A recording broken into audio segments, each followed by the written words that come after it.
wanaume tupambane jamani. Wanaume tumebeba mambo mengi. Mwanaume ana mambo mengi sana katika familia.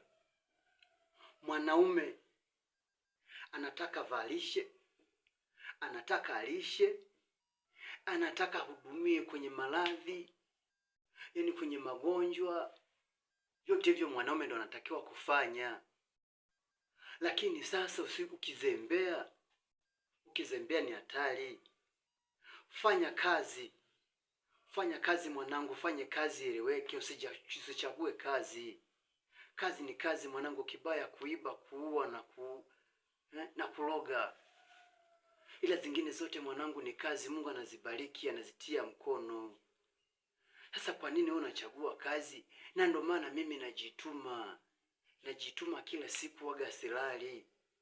Sasa kwa nini wewe usijitume mwanangu?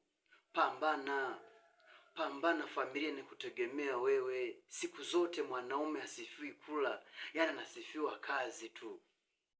Kazi ndo mwanaume anasifiwa. Wala usijitume kwa kusema kwamba unakula vuta bangi au unakunywa pombe. Hivyo ni vitu ambavyo vinakupoteza, na pia pombe, bangi vyote ni adui wa maendeleo siku zote. Mimi waga nasemaga kwamba sitaki kuzinguliwa. Leo ni hayo tu. Sitaki kuwachosha.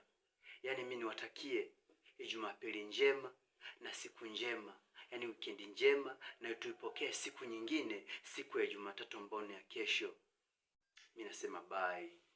Kwa heri.